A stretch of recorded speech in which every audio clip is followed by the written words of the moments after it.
여러분, 어떤 사람이 참 행복을 누리고 있는 사람일까요? 바라던 모든 것을 손에 쥐고 가지고 있는 사람? 하지만 모든 것을 가지고서도 온 우주의 주제이신 분에게 죄인이라고 정죄를 받을 수밖에 없다면 그 사람은 결코 행복하지 않습니다. 아니, 가장 불행한 사람입니다.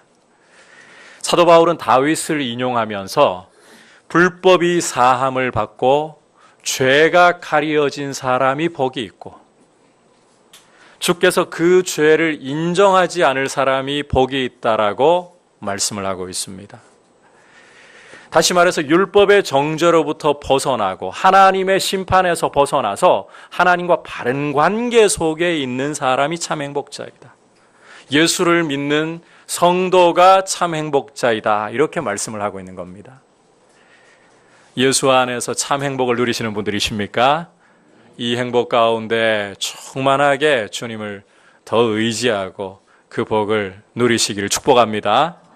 오늘 말씀은 요한복음 7장과 8장 사이에 이 삽입이 되어 있는 말씀입니다. 괄호로 묶어져 있는 것만 보셔도 이게 삽입되어 있구나. 그리고 7장에서 8장 12절로 바로 넘어가 보시면 말씀이 훨씬 자연스럽게 흘러가고 있어요.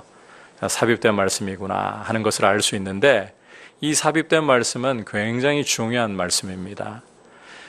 오늘 내용을 보면 특별히 간음을 하다가 현장에서 붙잡혀 끌려온 여인을 두고서 바리새인들이 예수님을 시험하는 내용인데 이 말씀을 통해서 주시는 음성을 저희가 함께 듣고자 합니다. 자, 첫 번째로 한번 따라할까요? 말씀에 순종하는가? 말씀을 이용하는가? 이 질문을 우리 자신에게 던져야 합니다. 말씀에 순종하는가? 말씀을 이용하는가? 1절과 2절을 보시면 오늘 말씀의 배경을 보여주고 있습니다. 예수님이 저녁이면 감람산으로 가셔서 쉬시고 아침이 되면 다시 성전으로 들어오셔서 나온 사람들을 가르치셨다라고 말씀을 하고 있습니다. 자, 이렇게 아침에 성전에 들어오셔서 사람들을 가르치시는 중에 한 가지 사건이 발생을 했습니다. 자, 3절, 4절을 보시면 서기관들과 바리새인들이 한 여인을 끌고 와서는 사람들 가운데 세운 거예요. 무슨 일인가 보니까 여인은 간음 중에 현장에서 붙잡혀 온 것이었습니다. 자, 계속해서 5절을 보시면 서기관들과 바리새인들이 이 여인을 두고서 예수님께 공격적으로 질문을 이렇게 던지고 있어요. 모세는 율법에 이런 여자를 돌로 치라고 명했는데 당신은, 선생은 어떻게 이 부분을 해석할 겁니까? 자, 바리새인들이 이렇게 질문하는 것은 율법에 대한 해석을 예수님이 과연 어떻게 할 것인가? 이를 진짜 알고 싶은 게 아니에요. 이들에게는 다른 꿍꿍이가 있었습니다. 함께 6절 전반부를 보도록 하겠습니다. 시작. 그들이 이렇게 말함은 고발할 조건을 얻고자 하여 예수를 시험함이로라. 자, 거기까지만 볼게요. 바리새인들의 질문은 예수님을 궁지에 빠뜨리려고 하는 것이죠. 이들은 예수님이 모세 율법에 대하여 조금이라도 어긋난 부분이 있는가? 이 눈에 불을 켜고 그런 틈을 잡아내어가지고 빌미를 잡아가지고 예수님을 고발할 조건을 찾으려고 하는 것입니다. 자, 그런데 우리가 이 상황을 자세히 들여다보면 뭔가 이상한 구석이 하나 있어요. 이상한 구석이. 이 사람들이 율법을 운운하고 있지만 정말 이 사람들이 율법을 지키려고 하는 의도가 있는 것인가? 이런 의문이 드는 구석이 있다는 겁니다. 신명기 22장에 있는 순결법에 따르면 자, 간음한 경우에 특히 남자가 다른 사람의 아내, 이 유대인 풍습으로는 약혼만 해도 이 처녀라도 다른 사람의 아내입니다. 자, 남자가 다른 사람의 아내, 즉 약혼한 처녀나 유부녀를 붙들고 겁탈하다가 발견되었다. 이 경우에는요, 남자와 그 유부녀를 다 돌로 쳐서 죽여야 됩니다. 단 여자가 약혼하지 않은 처녀이다. 그 경우는 두 사람 다 돌로 치지 않아요. 오히려 이 남자가 겁탈한 처녀의 아버지에게 은 50세겔 신부지참금이라고 봐야 합니다. 신부지참금을 주고는 그 처녀를 아내로 삼아가지고 평생에 버리지 못하도록 그렇게 명령을 하고 있습니다. 자, 이 점을 염두에 두고서 다시 말씀으로 돌아와서 봐도 상황이 정상이 아니구나. 자, 남자가 다른 사람의 아내, 유부녀나 약혼한 처녀와 음행 중에 잡혔다. 그 경우 어떻게 해야 된다 그랬습니까? 둘 다를 돌로 쳐야 된다.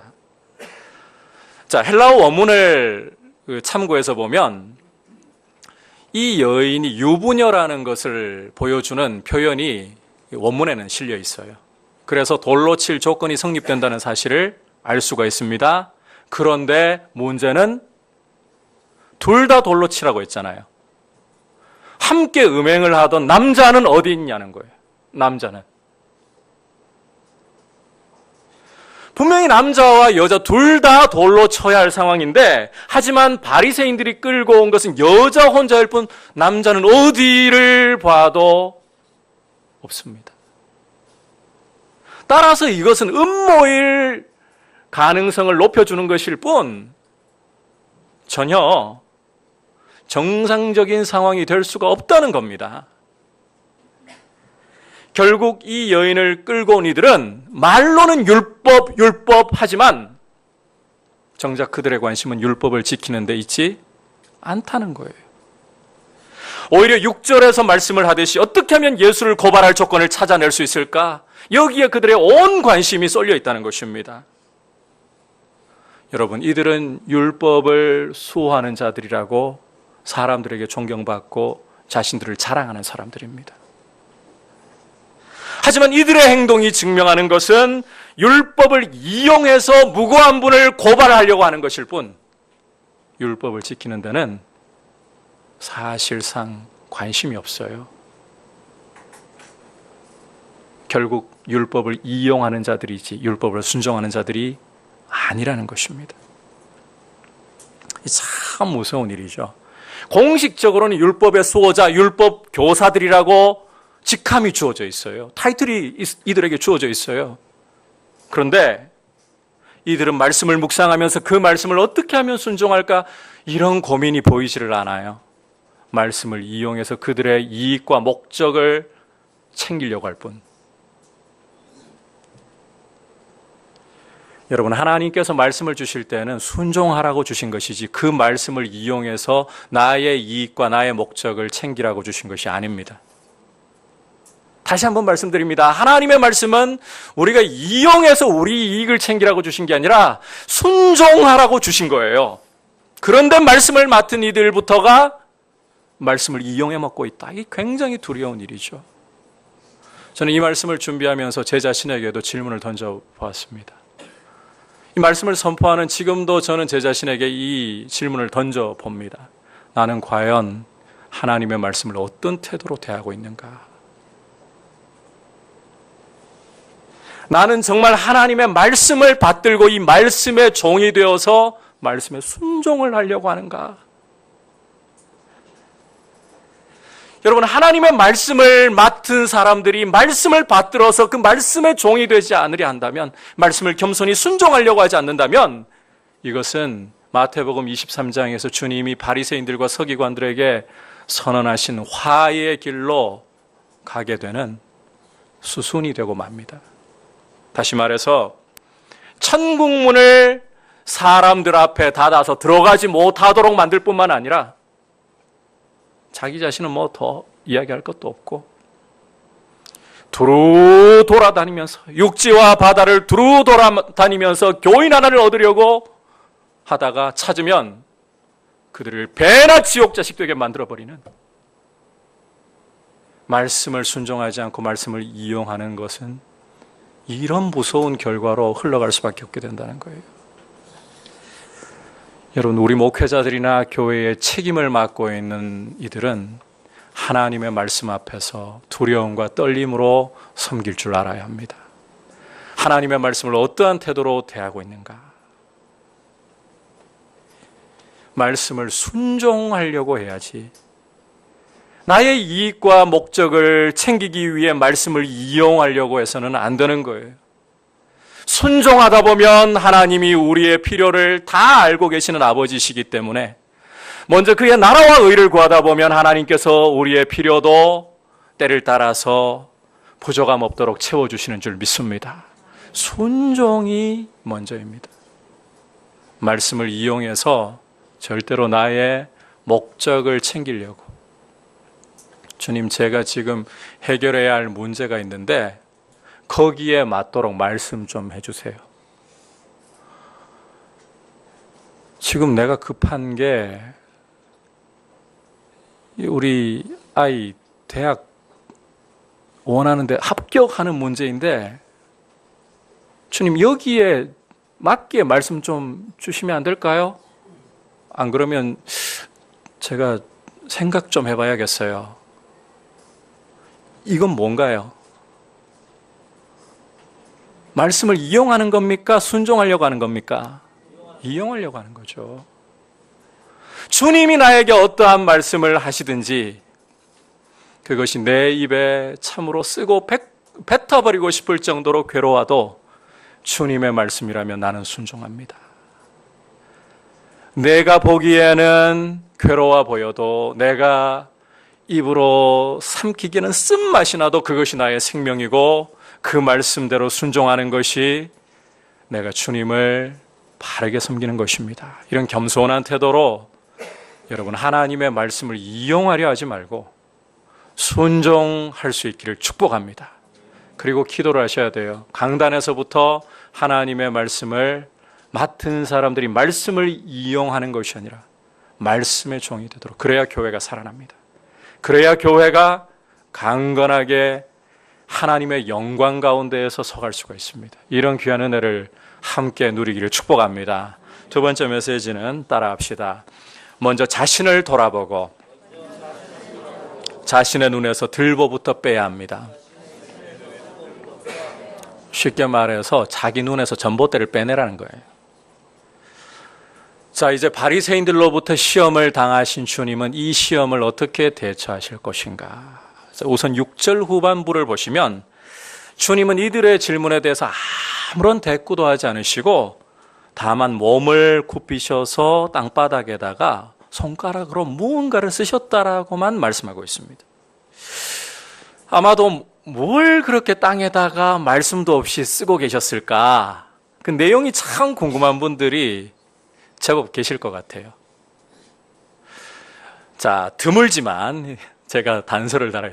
아주 드물지만 사본에 따라서는 주님이 땅바닥에다 쓰신 것이 둘러서 있던 각 사람의 죄였다, 이렇게 기록을 하고 있는 경우도 드물지만 있어요.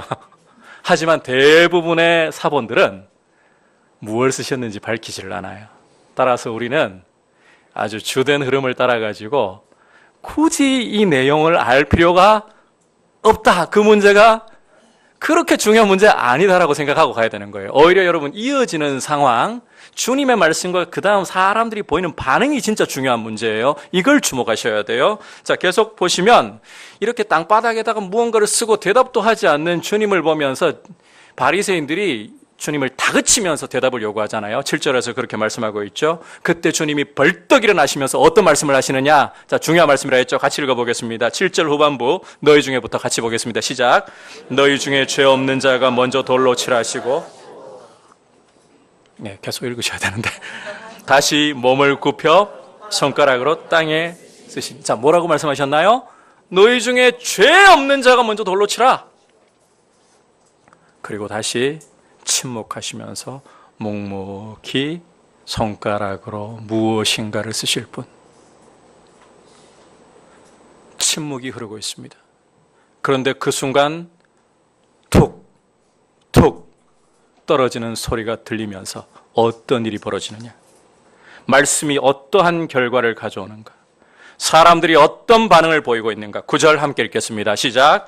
그들이 이 말씀을 듣고 양심의 가책을 느껴 어른으로 시작하여 젊은이까지 하나씩 하나씩 나가고 오직 예수와 그 가운데 섰는 여자만 남았더라. 툭툭 돌이 떨어지는 소리예요. 주님의 말씀을 듣고서 그래도 나는 죄가 없어 저 여자에게 돌을 던지고 말 거야, 이런 사람이 하나도 없습니다. 들고 있던 돌을 그 자리에서 놓으면서 어른으로부터 젊은이에 이르기까지 양심의 찔림을 받고는 한 사람 한 사람 다 떠나가 버리고 없습니다. 남은 것은 주님과 떨고 있는 여인뿐. 그런데 여러분, 바로 이게 우리 인생의 모습이에요. 주님 말씀 앞에 서면 우리 인생은 감히 그 자리에 머물 수 없고 다 물러가야 할 죄인들이라는 겁니다. 사도 바울은 로마서 3장 10절 이하에서 이렇게 우리 인생을 진단을 해주고 있습니다. 함께 로마서 3장 10절부터 12절까지 한 목소리로 보겠습니다. 시작. 의인은 없나니 하나도 없으며 깨닫는 자도 없고 하나님을 찾는 자도 없고 다 치우쳐 무익하게 되고 선을 행하는 자는 없나니 하나도 없도다. 여러분, 방금 읽은 말씀이 무엇을 보여줍니까? 종교개혁자였던 칼빈은 이 말씀을 가지고서 우리 인생을 그렇게 표현을 하고 있어요. 전적 부패에 빠진 존재. 전적으로 부패해 있습니다. 제가 말을 잘못했네요. 전적으로 타락한 존재. 한 사람도 의인이 없고 한 사람도 선을 행하면서 하나님을 찾는 자가 없는 전적으로 타락한 인생. 하나도 성한 사람이 없어요. 이런 전적인 타락은 전적인 부패와 손을 또 마주잡고 가요. 계속해서 로마서 3장 13절부터 18절까지 보겠습니다. 시작. 그들의 목구멍은 열린 무덤이요 그 혀로는 속임을 일삼으며 그 입술에는 독사의 독이 있고 그 입에는 저주와 악독이 가득하고 그 발은 피 흘리는 데 빠른지라. 파멸과 고생이 그 길에 있어 평강의 길을 알지 못하였고 그들의 눈앞에 하나님을 두려워함이 없느니라. 자, 말씀 속에 보면 목구멍은 열린 무덤이요. 자, 이 목구멍 너머에 뭐가 있나요? 사람의 속 내면이 있죠. 목구멍이 열린 무덤이다. 속에서부터 썩은 시체의 냄새가 펄펄 풍기는, 근처에 갈 수도 없어서 코를 막고 도망가 버려야 할 열린 무덤과 같은 게 우리의 내면입니다. 하지만 내면만 그런 게 아니에요. 그 다음에 이 혀로부터 밖으로 점점 나오게 돼요. 입술, 입, 우리의 발, 우리의 눈, 이 모든 것들이 다 썩어 있어요. 부패해 있어요. 전적인 부패. 여러분, 우리 자신이 속에서부터 시작해서 우리의 온 지체가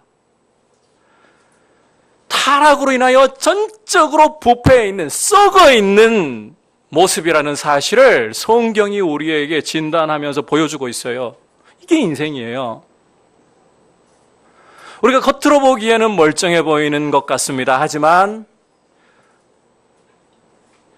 우리는 속에서부터 겉으로까지 멀쩡한 곳 하나 없이 다 썩어 문드러져 있는, 썩은 진물이 흘러나오는 그렇게 부패한 존재들입니다. 영화계를 보면 끊이지 않고 계속해서 하나의 트렌드로 흘러가는 장르가 좀비물이에요. 좀비물.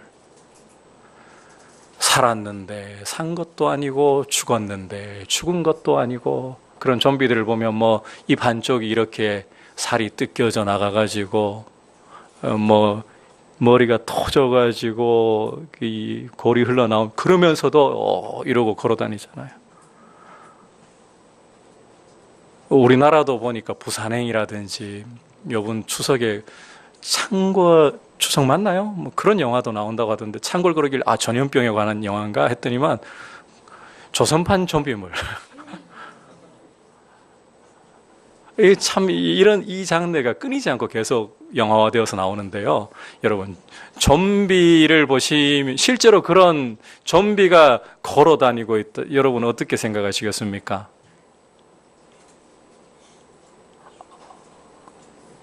가까이 가고 싶습니까? 기겁을 하고 도망가겠죠. 그런데 우리가 죄로 인해 이 부패해 있는 모습은 좀비 저리 가랍니다. 속에서부터 우리의 지체 어느 것 하나 성한 것 없이 완전히 썩어 문드러져 있는 하나님 앞에 서면 이게 우리의 모습입니다. 전적인 부패, 전적인 타락과 누구도 의인이 없는, 또 타락한 가운데 속에서부터 완전히 썩어 있는 전적인 부패에 놓여 있는 인생. 그런데 문제는 이겁니다. 그럼에도 불구하고 우리는 우리 자신이 썩어 있고 하나님 앞에 진노를 받아 마땅한 죄인이라는 사실을 먼저 보기보다 남들의 허물을 보고 손가락질을 하기가 바쁘다는 겁니다. 자신의 눈에다가 주님 말씀대로 들보를 둔 채로, 눈에다가 전봇대를 꽂아둔 채로, 그건 안 보고, 여러분 전봇대 눈에 꽂혀 있으면 어떻게 되겠습니까? 견딜 수 없어야 정상인데, 안 보인다라고 아우성을 쳐야 정상인데, 그런데 그게 안 보이고 오히려 남의 눈에 있는 티끌이 보여요. 저걸 빼야 되는데 저걸 어떻게 저렇게 두고 살 수가 있어?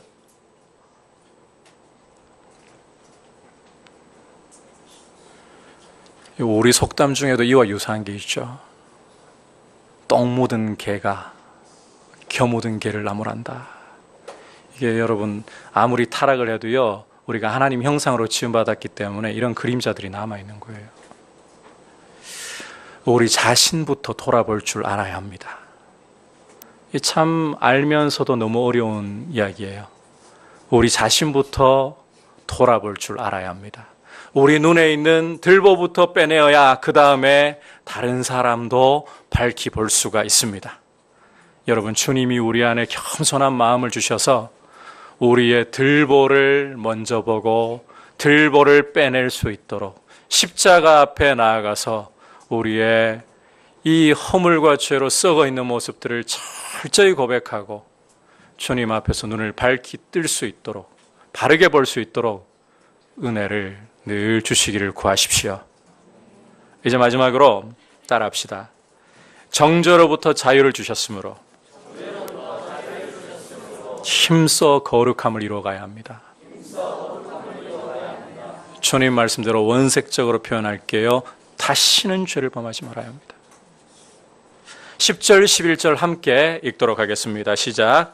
예수께서 일어나사 여자 외에 아무도 없는 것을 보시고 이르시되 여자여, 너를 고발하던 그들이 어디 있느냐? 너를 정죄한 자가 없느냐? 대답하되 주여 없나이다. 예수께서 이르시되 나도 너를 정죄하지 아니하노니 가서 다시는 죄를 범하지 말라 하시니라. 자, 이제 사람들은 다 떠나가고 주님과 여자만 남아있는 상황이죠. 그제서야 몸을 일으키신 주님은 여자를 보시면서 너를 정죄하고 고소하던 이들이 다 어디로 갔느냐 질문하십니다.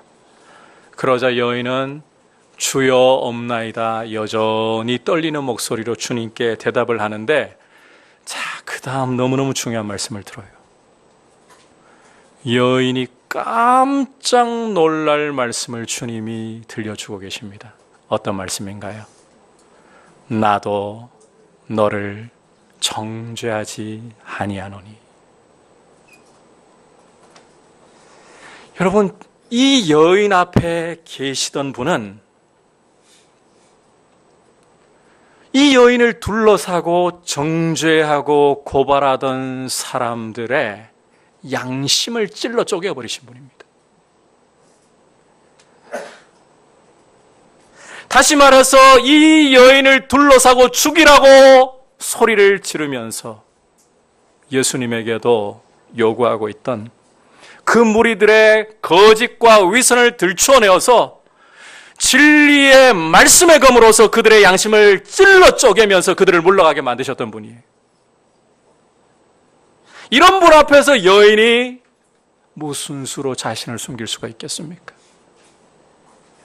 여인으로서는 두렵고 떨리는 마음으로 그저 나는 죽었구나 이 생각을 떨치지 못한 채 여전히 서 있을 뿐일 겁니다. 그런데 여러분, 이 여인의 모습을 가만히 들여다보고 있으면 한 장면이 또 겹쳐져요. 에덴 동산에서 죄를 짓고 수치와 두려움으로 벌벌 떨고 있던 아담과 하와가 떠올라요. 그런데 이 상황 속에서 나도 너를 정죄하지 아니하노니, 나도 너를 정죄하지 아니하노니. 주목할 것은 주님의 이 말씀이 두려움과 수치로 떨고 있던 그 아담과 하와를 가죽옷으로 덮어주시던 하나님을 생각나게 한다는 거예요. 죄를 가려주시던, 허물을 가려주시던 그 하나님.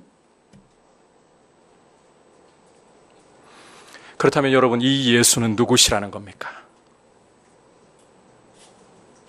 죄를 사하는 권세를 가지신 분이시고 하나님이시라는 거예요. 실제로 요한복음 1장에서 예수님을 가리켜서 태초부터 계시고 하나님과 함께 계시고 하나님이신 분이라고 선언을 하고 있잖아요. 결국 나도 너를 정죄하지 아니하노니, 이 선언은 예수님이 죄를 사하시는 권세를 가지신 하나님이시고 예수님이야말로 에덴 동산에서 아담과 하와의 수치와 두려움을 가려주시던 바로 그분이시구나, 이것을 드러내고 있는 것입니다. 자, 그렇다면 이제 이러한 분이 여인을 향하여 나도 너를 정죄치 아니하노니라고 선언을 하셨다면 누가 감히 여인을 정죄할 수 있겠습니까? 아무도, 누구도 정죄할 수 없습니다. 여인은 죄로부터 자유를 얻고 정죄로부터 벗어난 것입니다. 하지만 이것이 여인에게만 해당하는 것이 아닙니다. 이것은 오늘 우리에게 동일하게 해당하는 것입니다. 우리도 하나님 앞에서 허물과 죄로 인하여 정죄를 벗을 수 없는 진노 아래 떨고 있어야 할 죄인들입니다. 하지만 사도 바울을 통해서 주님은 우리에게 이렇게 선언하고 계십니다. 따라합시다. 누구든지 그리스도 안에 있으면 새로운 피조물이라. 또 따라합시다. 그리스도 예수 안에 있는 자에게는 결코 정죄함이 없나니. 주님은 우리에게 더 이상 정죄함이 없다라고 선언을 하고 계십니다. 여러분, 예수 그리스도 안에 있는 예수님을 구주와 주님으로 믿고 있는 성도에게는 더 이상 정죄함이 없습니다. 아니, 오히려 따라합시다. 새로운 피조물이 되었습니다. 값없이 은혜로 이 선물을 우리에게 주고 계시는 거예요. 돌에 맞아 죽어야 마땅한데 수치와 두려움으로 벌벌 떨고 있는 이 여인에게 이건 그야말로 값없이 은혜로 사함이 주어지고 있잖아요. 우리도 똑같은 거예요. 무엇인가를 했기 때문이 아니라 그저 값없이 은혜로 죄사함 받고 정죄로부터 벗어나고 하나님의 심판으로부터 벗어났다고 선언하십니다. 우리가 한 것이 없는데. 그런데 여러분, 값이 없다고 해서 문자 그대로 아무런 값이 치러진 것이 아닙니다. 치러지지 않은 것이 아닙니다. 예수 그리스도께서 이 선언을 하시기 위해 어떤 일을 하셨습니까? 친히 우리의 죄와 허물을 그 몸으로 짊어지시고 십자가에서 자기의 생명을 내어주셨습니다. 그 보배 피를 흘려서 우리의 죄값을 남기지 않고 다 지불하신 것입니다. 여러분, 하나님의 아들의 생명이라는, 그리스도의 보혈이라는 값이 지불된 거예요. 여러분은 값으로 사서 자유케 함을 얻은 분들이고 정죄로부터 벗어난 분들이에요. 빚진 사람들이라는 거예요. 따라합시다. 나는 빚진 사람입니다. 여러분, 빚진 사람이 그 빚을 잊어버리고 나는 이제 채무 걱정 하나도 없어, 난 자유야, 마음대로 행동할 수 있습니까? 절대로 없죠. 빚진 사람은 절대로 잊어버릴 수 없어요. 그 빚을 잊어버릴 수 없어요. 마음에 그 묶임이 계속 있어요. 그렇다면 여러분, 예수 그리스도를 믿는 사람이 그리스도의 피공로로 인하여서 값주고 사신바 되어서 그리스도께 빚을 졌어요. 우리 주님께 빚을 졌어요. 그런데 그 은혜의 빚을 잊어버릴 수가 있겠습니까? 절대로 잊으면 안 되죠. 그래서 예수를 믿고 자유를 얻었으면 이제 내 마음대로 천만에요. 우리 함께 다시 11절 후반부를 보시면 주님이 뭐라고 말씀하시는지 들을 수가 있죠. 가서부터 읽어볼까요? 시작. 가서 다시는 죄를 범하지 말라. 하나님의 진노로부터 벗어나고 죄사함을 받고 정죄에서 자유함을 얻은 성도들은 빚진 자로서 다시는 죄를 범하지 말아야 됩니다. 중요한 말씀이니까 한번 따라합시다. 다시는 죄를 범하지 말라. 여러분, 다시는 죄를 범하지 말라. 이것이 주님이 우리에게 자유를 주시는 목적입니다. 그런데 죄사함을 받고 자유를 얻었으니 나는 내 마음대로 이제는 살아도 천국 배은망덕한 것이고 자유를 모르는 것입니다. 그것은 자유가 아닙니다. 우리의 자유는 빚진 자유입니다. 은혜의 빚에 매인 자유입니다. 우리 주님을 향하여서 이제는 거룩함을 이 열매로 드려야 하는 자유입니다. 다시는 죄를 범하지 말라. 우리 성도의 결단이 가벼워서는 안 돼요. 여러분, 이 주님의 말씀을 액면가대로 받아들이고 주님, 다시는 죄를 범하지 않겠습니다, 이 결단을 드리는 것이 우리의 고백이어야 합니다. 여러분, 다시는 죄를 범하려고 하지 마십시오. 결단하십시오. 힘을 주시기를 구하십시오. 그렇게 하면서 거룩함을 이루어 나가려고 해야 돼요. 다시는 죄를 범하지 않겠습니다. 그렇지만 우리는 또 죄를 범하고 넘어지거든요. 이렇게 결단을 해도. 그런데 다시는 죄를 안 짓겠습니다, 이 결단조차 하지 않으면 마음대로 죄 짓습니다. 용서받을 건데 마음대로 죄 짓습니다. 그런데 이것은 은혜를 모르는 것입니다. 자유를 모르는 것입니다. 구원을 제대로 이해하고 있는 것이 전혀 아닙니다. 우리 한국교회가 이 문제에 처해 있어요. 구원파 같은 구원론에 빠져 있어요. 성도는 거룩함이 당연한 것입니다. 아버지께서 거룩하신 것 같이 너희도 거룩하라. 한번 따라합시다. 아버지께서 거룩하신 것 같이 너희도 거룩하라. 다시는 죄를 범치 않겠습니다. 이 고백 안에서 이제는 거룩한 말씀을 앞서 이야기한 것처럼 이용하지 말고 순종하려고 하면서 거룩함을 이루므로 십자가의 보혈을 흘려주신 은혜에 합당하게 주님 앞에 자신의 삶을 드려야 합니다. 이 귀한 은혜 가운데 서 계시기를 축복합니다.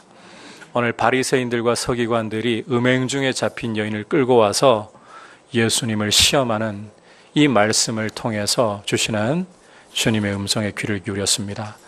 여러분, 오늘 말씀이 너무너무 참 우리에게 중요한 부분 중에 하나예요. 말씀을 이용하지 말고 순종하십시오. 내 이익을 위해 말씀을 끌어맞추려고 하지 말고 무슨 말씀을 주시든지 그대로 순종하십시오. 그리고 이 진리의 빛 앞에서, 말씀의 빛 앞에서 나부터 돌아봅시다. 남을 향해 손가락질하면서 남을 비판하지 말고 내 눈에 들보부터 먼저 뺄 수 있기를 바랍니다.